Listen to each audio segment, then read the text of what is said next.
Hello and welcome to another episode of Spirit Lift Sundays. I apologize for being late again today. I had an issue this morning, and that was I had a water issue. Actually, the issue I had is that my fountain, pretty little fountain back there, had an overflow issue. And so I spent the morning or the last half hour cleaning it up.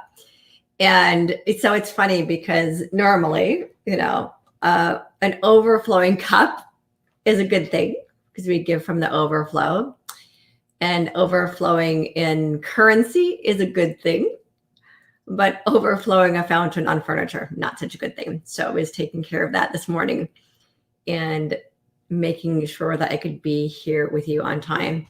And I'm using StreamYard. One of the things I've discovered with StreamYard is that you have to be very specific about when you start, and that you can't set up to start earlier or more than a few minutes later of when you set the start time. So I actually had to get in here at noon and set up a whole new time to start. So just one of those things that I'm learning along the path of live streaming. So today, what Spirit's been asking me to communicate about is chaos and this idea of breakdowns, chaos, and breakthroughs. Those of us who've been involved with this spiritual community and had our awakening experiences, during the last mass awakening after 2008, a lot of us knew that these breakdowns would start happening. This breakdown of all the systems that are happening on our planet right now. We're in the phase that I call the beginning of the end of the breakdown of our systems. So many of us have known for a long time that these breakdowns were coming and that they're necessary to break through into creating a new reality. So if you think about everything that exists in our reality is essentially evolves out of what came before it, that everything that exists stems from the compost of something that came before it. That's the cycle of life that exists in everything. It exists in plants, in animals, throughout the entire universe, and yes, even all of our systems. So the systems have started breaking down, and it's becoming more and more and more apparent, and will become more so. My understanding is that there's going to be more chaos before we bring it all back together into something entirely new. So everything that exists on our planet is going to start breaking down. And that is all of our systems. That's really what 2020 did. What 2020, in the sense that it was a gift for humanity, is that it was our wake-up call that something needs to change. And it was the beginning of the end of all of our systems, beginning to expose how much they are not really of service to humanity. We've been fed this. I don't want to necessarily get into the terms of fed this because I don't do conspiracy theories. We've had this belief that our systems exist to serve us, and that corporations exist to serve us. And what I find really interesting is that when concepts first begin, they generally are a really good idea. They generally start out as being a service to humanity. And then somewhere along the lines, that being of service gets taken over by greed. It's like greed gets its sticky little fingers in there and starts to create a disease within that initial concept. So I've seen this happen with a lot of nonprofit organizations that started out with perfectly good intentions, but then they get infiltrated by individuals who do not have the best intentions, and they start to revolve more around greed rather than being of service. And I think a lot of that with our education systems and our political systems, that, the initial intent is meant to be good and helpful for the betterment of humanity. And yet over the decades and the millennia, they start to break down, like they become corrupted, and greed starts to take over, and the heart of the organization starts to break down. I'd see this happen a lot of time with organizations where it's the second generation. Once the creator either sells the company or passes on, and the company then moves to the next generation, whatever that looks like, even if the next generation is shareholders, the organization starts to lose its heart, because the heart starts to get corrupted by greed. And so there are a lot of organizations on our planet that I think are going to start that corruption is going to start to be made manifest, and that is going to cause people who have been unaware to maybe panic a little bit, because this isn't something we're accustomed to. Even though we've known for decades that our systems needed to break down so that we could create new systems, I still think there are a lot of people who will be taken completely off guard when this starts to happen. So about the chaos and the breakdown and the breakthrough. And I want to share something really upfront, that if I close my eyes and look like I'm zoned out, I might actually be communicating with spirit, because I have Saint Germain and Yeshua here with me today. And they were communicating with me before I went on camera about what's happening in the world. So I may end up doing some live channeling. I don't know. I never know where spirit wants to take me. I just said the intentions that I am here in service to humanity, and that what comes through me is what's best for all concerned. And I never know what spirit's going to speak through me. What I was being shown this morning is that the chaos that is a natural part of the breakdown and the breakthrough that may be coming our way over the next few months, and the importance of being a conscious, neutral observer. And I know that's really, really difficult for people, because we live in this world right now that's so driven by division. And the division is real, and the division prevents us from becoming united, because if we, the people, become united in one purpose, then all of the systems that currently exist as a means of control can't control us anymore. So the last thing the fear-based entities and systems on our planet want is for us to become unified in heart and in purpose. And yet that's exactly what is going to start happening. So it's really important that when this starts to happen in our world, that we remain conscious, neutral observers. And what I mean by that is that no matter what happens, as the chaos begins swirling around us, and it looks like all hell is breaking loose, because in fact it is, and that's a good thing, that we remain conscious and recognize that that's what's happening, and we remain neutral, and we remain an observer of it.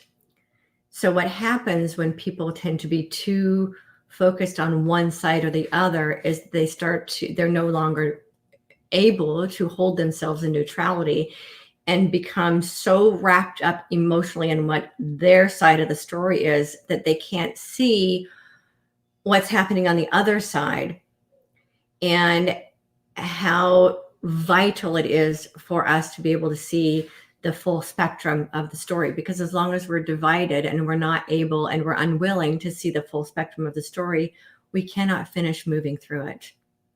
So that's what it means to be a conscious, neutral observer.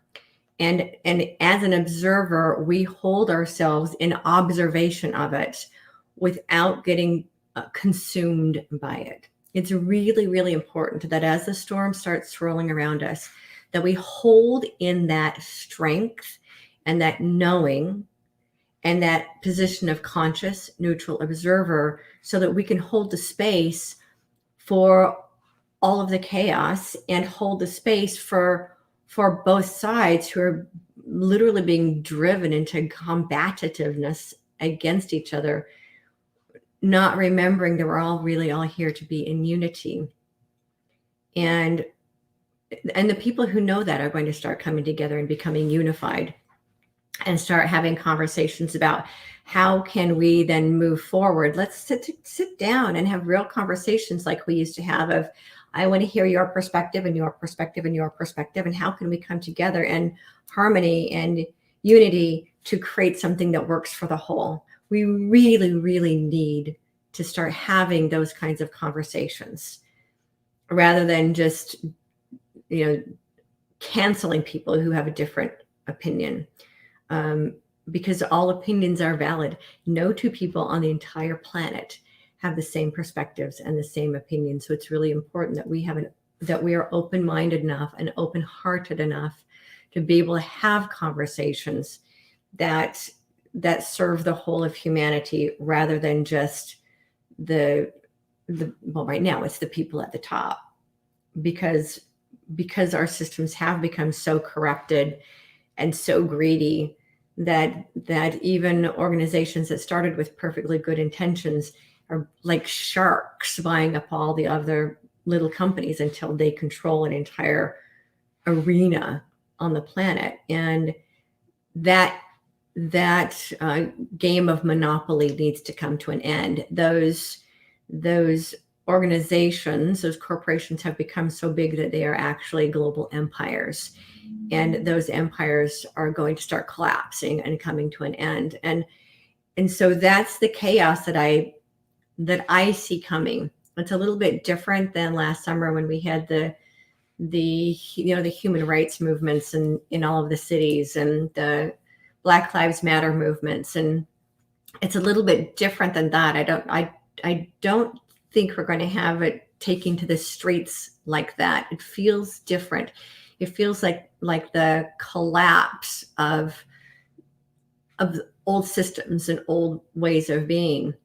And so one of the things that I wanted to share is this idea, one, of how everything that exists in our reality exists because something that came before it died, and new life is birthed out of the compost of that. The other visual I'm getting right now is the visual of the phoenix, and how the phoenix falls apart and burns into absolutely nothing, a pile of dust, and then resurrects itself out of the dust as new life. So there's understanding that is a necessary part of the process, that if we are to create new reality, we have to be willing to allow the old reality to collapse, and that the chaos is a normal part of it. Then the other thing to keep in mind is this idea of chaos. So one of the things that Spirit's been showing me for the last week is that as new life emerges, there is chaos that's a part of that. So for example, and there is an urge, like a pushing urge for new life to happen. And I think that's what we're going to start seeing, is that humanity is going to feel that urge to push. So this is what happens when a mother is giving birth, when there's sorry, a little bit of distraction from my front door. That when birth is about to happen, there is an urge to push, and that urge is so strong and so powerful and so chaotic that it has to happen. And so the visual I was giving earlier is that a seed, that when a plant of a seed is getting ready to burst open, that push, that most chaotic must happen, that happens inside the seed. It isn't that it wants to push through, it is that it has to. The same happens with the birth, right? That the mother has to push, not because she wants to, but because she has to.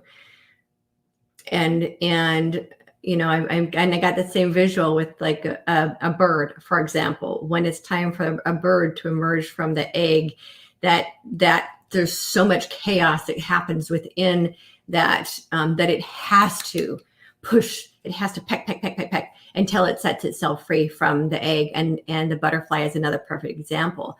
There's the breakdown that happens from the caterpillar phase, where it goes into the cocoon, it creates a cocoon, and then it melts into what I call a DNA soup. I know there's an actual term for it, but I just call it like a genetic soup, and that it recreates itself as a butterfly. But what happens before it pushes out of the cocoon is chaos, and it is so chaotic and has such a need to push that it squeezes itself out. And in that squeezing process, it lets go of everything it cannot take with it. So that's that same birthing process across all life. We shed what no longer serves this new version of ourselves, as a caterpillar or a butterfly squeezes out and leaves all the moisture behind so that it can fly. Babies leave everything behind that they no longer need. That's what humanity as a collective is going through right now, is that chaotic moment that happens before we as a collective of humanity emerge into a new version of ourself, this new world, this new earth that we're creating. And that chaos that we are going to be experiencing is a necessary part of that.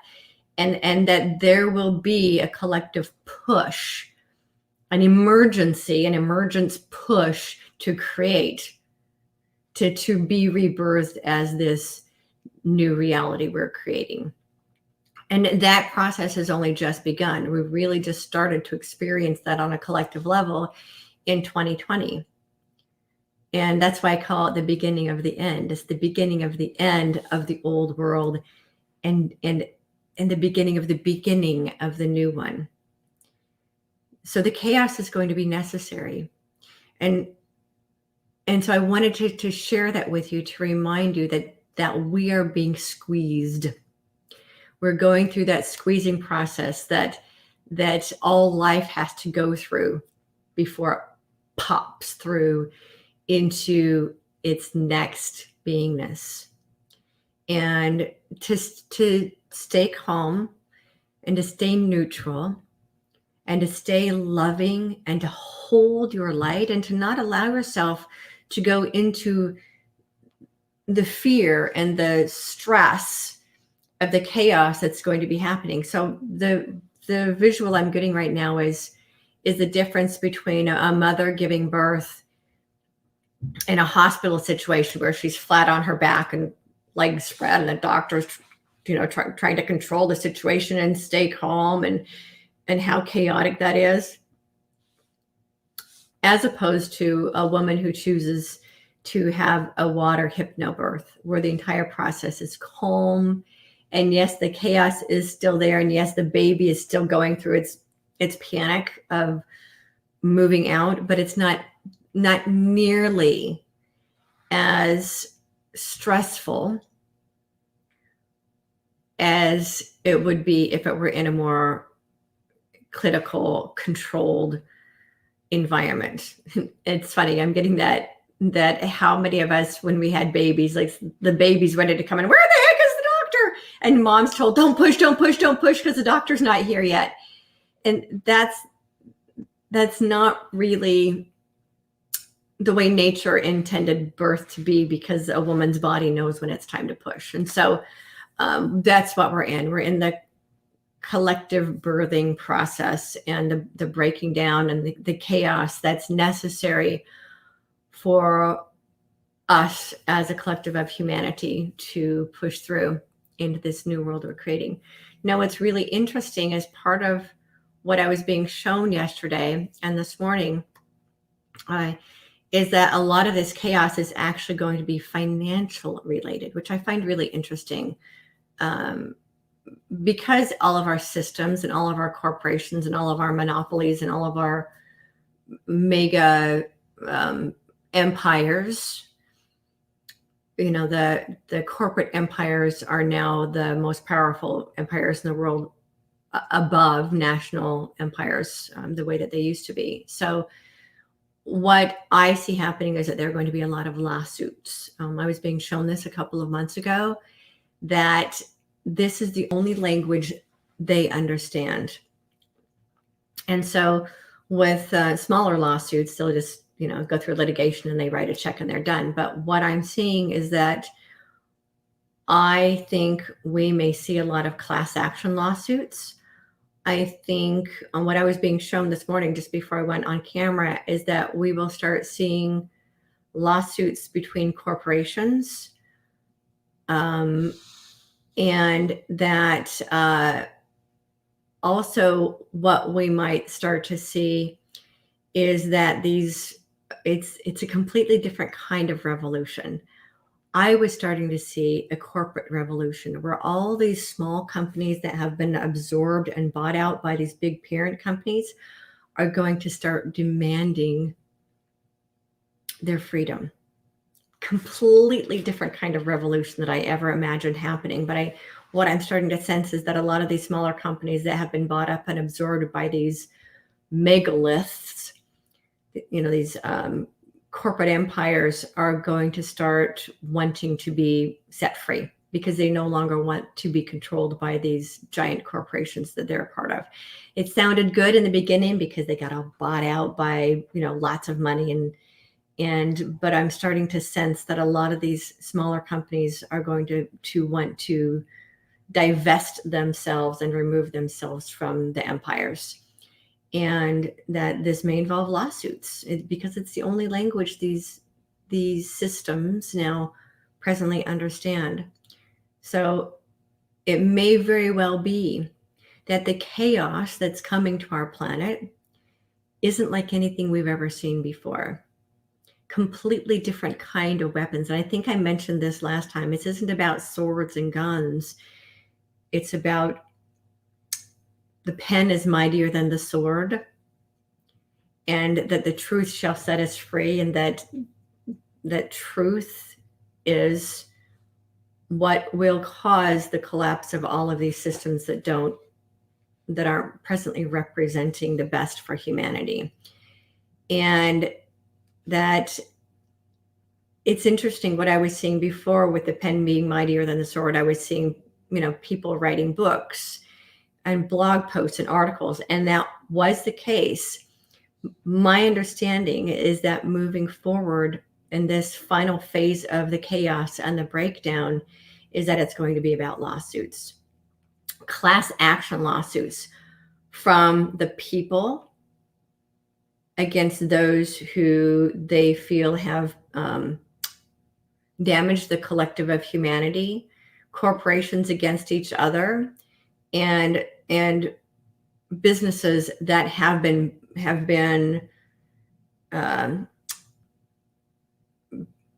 basically taken over by these corporate monopolies wanting to divest themselves from these massive conglomerates. So it's going to be really interesting to see. This isn't anything our planet's ever seen before, but then nothing about what's happening on our planet have we ever seen on our planet before.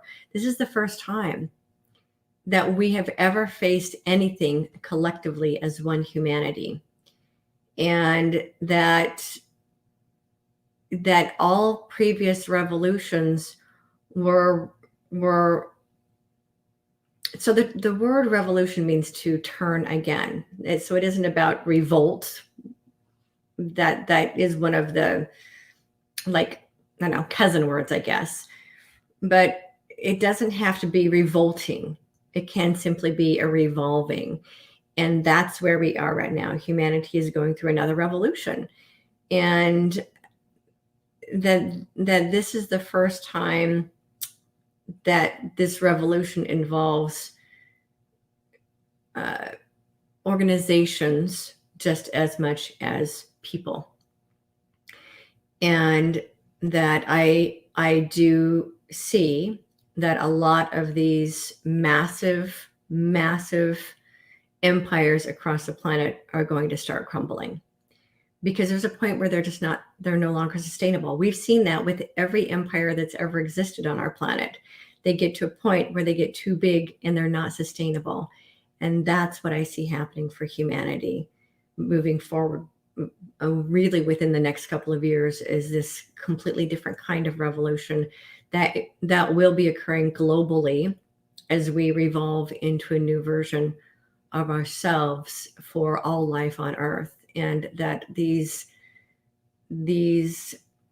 people at the very top who really believe themselves to be more qualified than the rest of humanity to make decisions for the rest of humanity, assuming that people aren't capable of making decisions for themselves. So there is kind of an arrogance that goes along with that of intellectual arrogance, that they got to where they are because they are more deserving and that they are more intelligent and they are more capable of making decisions for the rest of humanity than people are for themselves. So there's kind of that belief that is playing around in their ego, that they really believe that because of their intellectual prowess, that they deserve to be the leaders of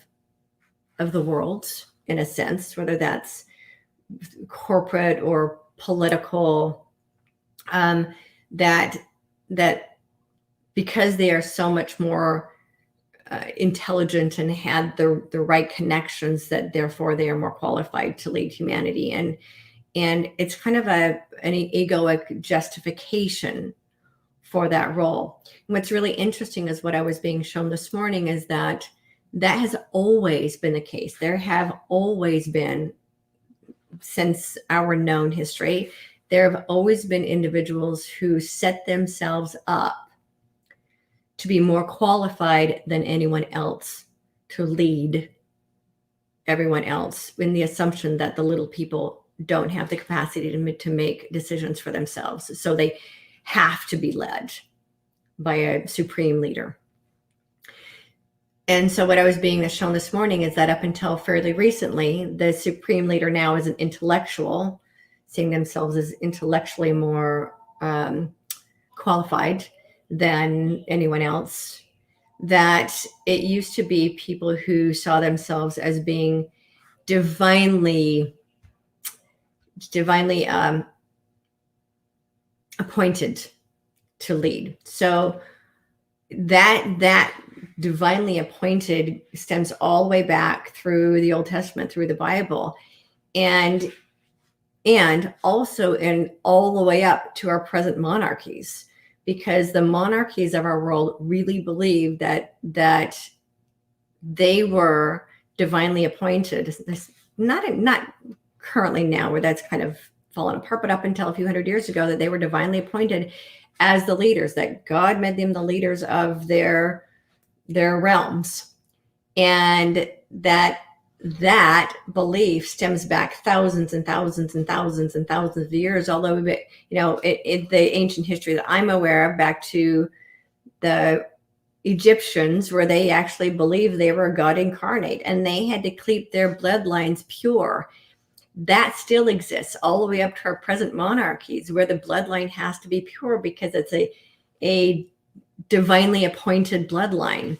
And now we're kind of realizing how silly that is, but up until fairly recently, that was the case. They really believed that God had given them the right to be superior to everyone else, and then they just ruled however they felt like ruling. That's why our country was set up the way it was, so that there wouldn't be one supreme leader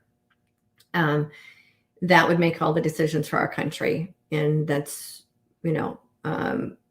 although we still kind of have one, we have a check and balance system so that no one person is the supreme leader. But there are now people in corporations who would like to set themselves up as supreme leaders because they have so much money and they don't think that human beings are capable of making decisions for themselves.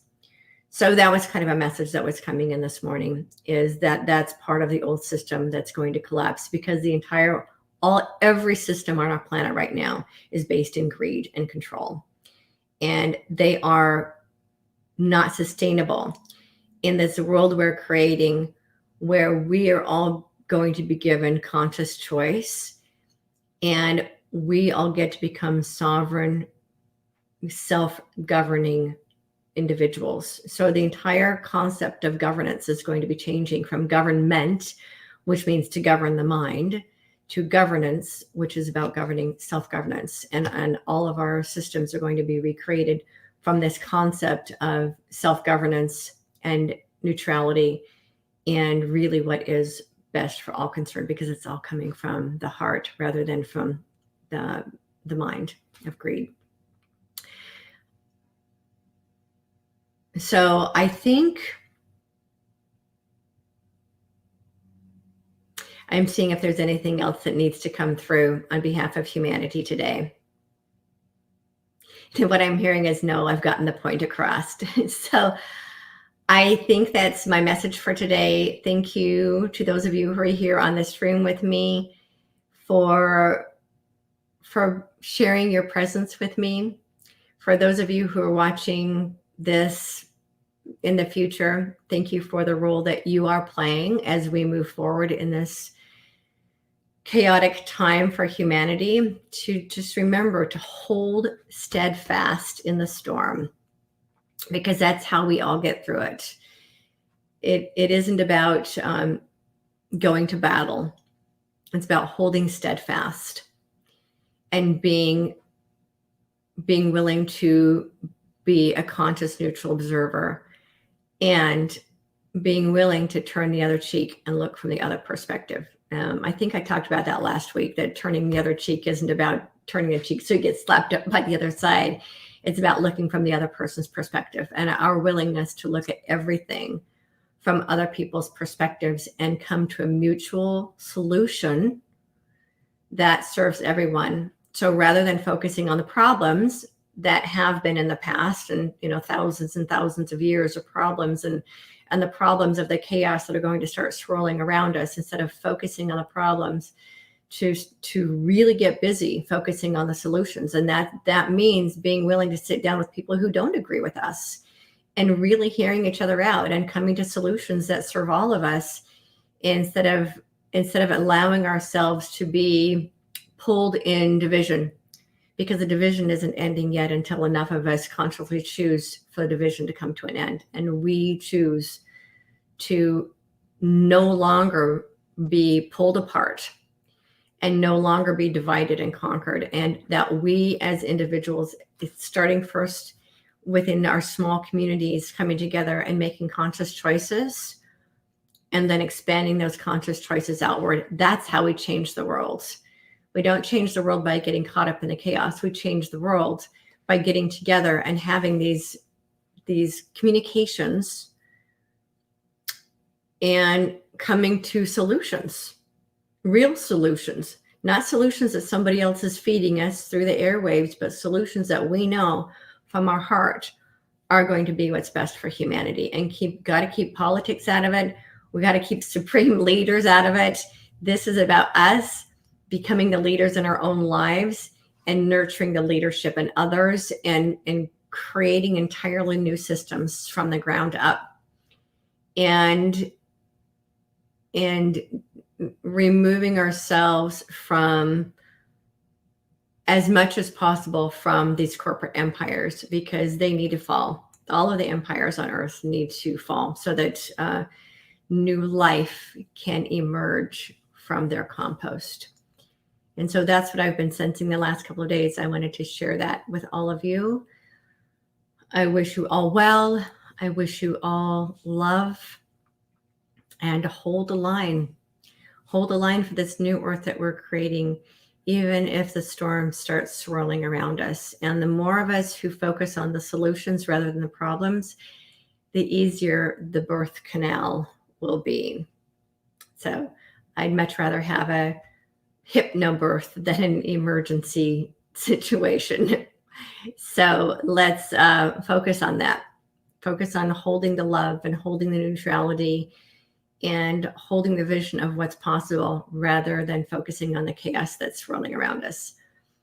And as always, and until next time, remember to hold your light so high others can't help but see their own light. And if you like what you see and hear on my channel, please remember to like, comment, share, and subscribe. And that is how we collectively move love forward for all life on earth. Until next time. Mwah.